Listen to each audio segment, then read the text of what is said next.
people will attack you if they think you're weak, right? That's one of the first laws of human nature. People will naturally feel compelled to attack you if they think you're weak, right? How do they know you're weak? Because of the second law of nature, human nature, is people will sense your weakness through your subcommunication, right? And the things you've done in the past. So people are always reading, or always trying to interpret your actions, and trying to find a place where to put you in their minds. Either see you as a weak person, or they see you as a strong person. And we're always sending out signals. They're either signals of weakness or signals of strength, right? So your subcommunication is something that you cannot control. Your subcommunication is a reflection of how entitled you feel, and that's something that you cannot really control. The only way you can control your subcommunication is through high levels of awareness, and making it a goal to fix it.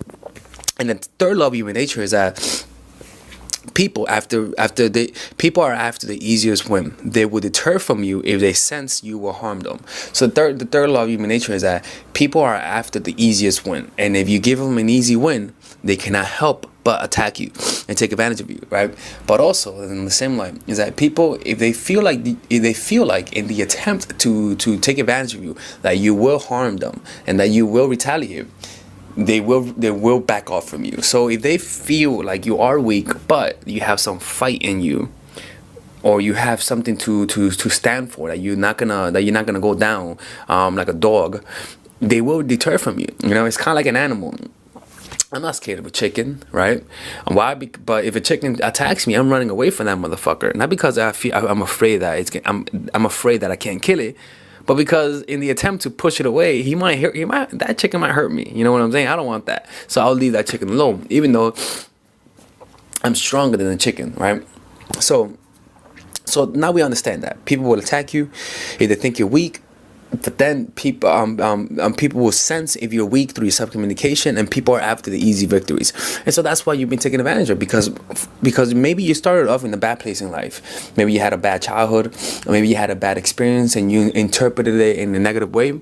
And as a result, your pain, you subcommunicate your pain onto others, and rather than getting sympathy, you get bullied, right?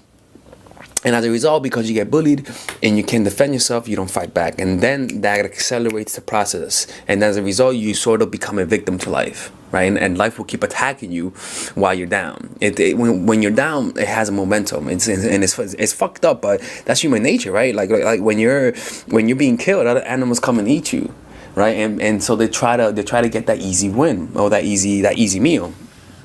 Okay, so how do you avoid being taken advantage of? The first step is, don't be nice. Stop trying to be nice. You're nice. The only reason why you're nice is because you believe that being nice will get you what you want. You believe that, right? But that's not the case. When you believe that when you believe being nice gets you what you want, it's because the reason why you believe that is because if you don't believe that being nice gets you what you want, it means you have no control.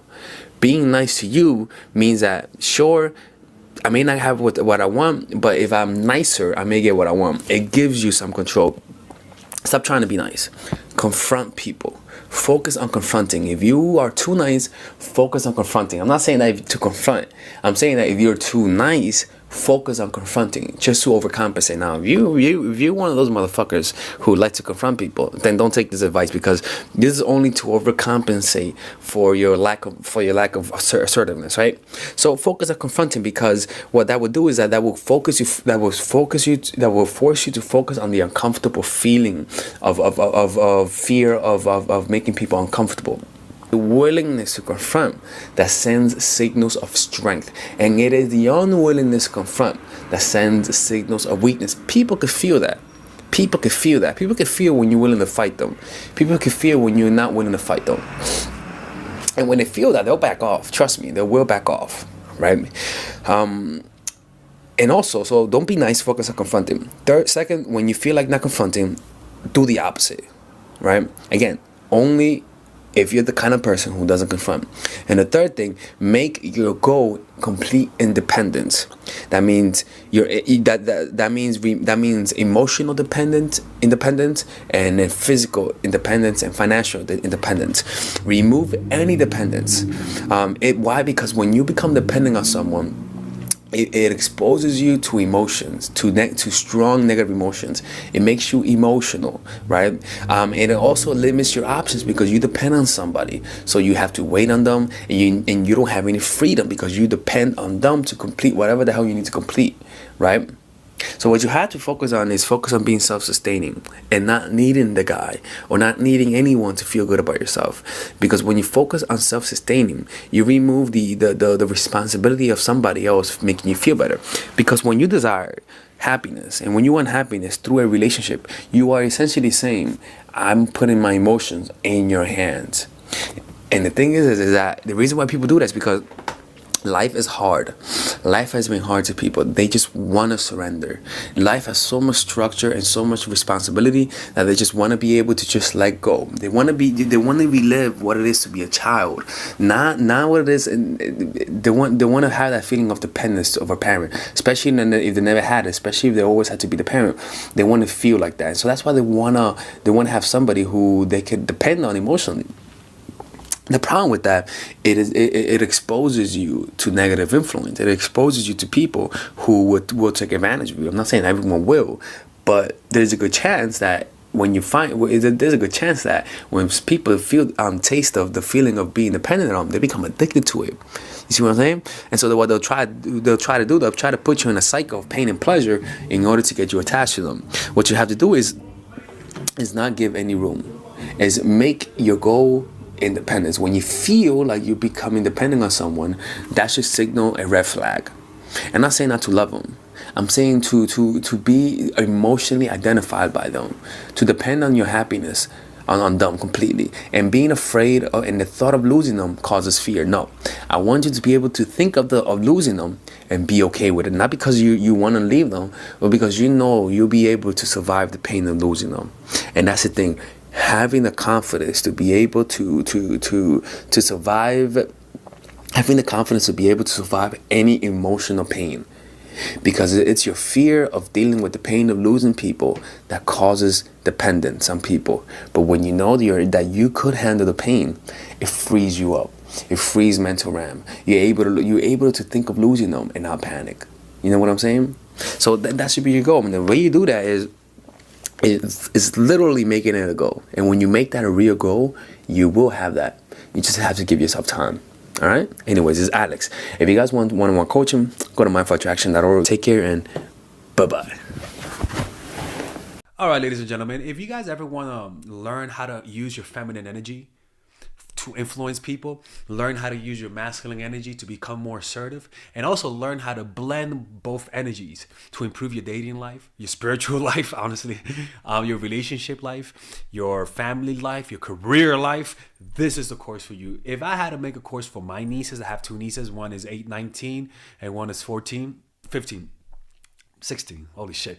Oh my God, he's a bad fucking uncle. He's a bad uncle. Get him. Shut up, Melissa. You should get this course, right?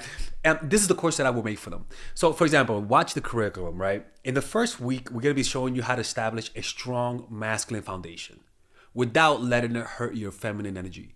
This masculine foundation is a source of who you are, right? It's your bodyguard. Without this, whatever feminine energy you create will be destroyed by the outside, because your masculine is your shield. So we'll talk about goal setting.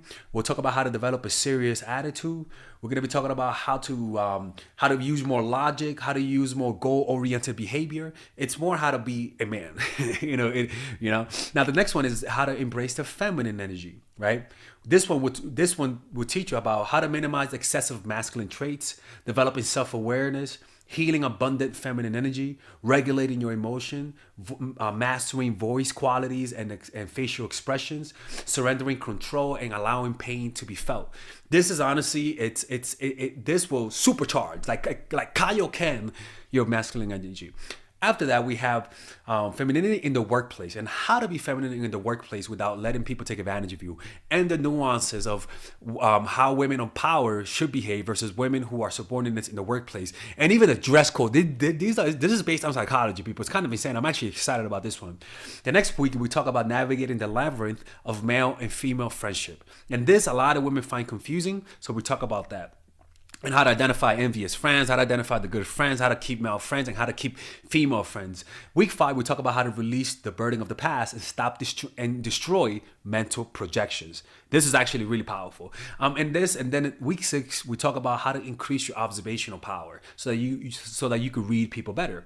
And we have a bunch of bonuses. The course starts at $99, and you guys can pre-order the course today at $69 before it goes out. If you're watching this, most likely I'm in the meditation retreat, so most likely I will be praying for all of you guys.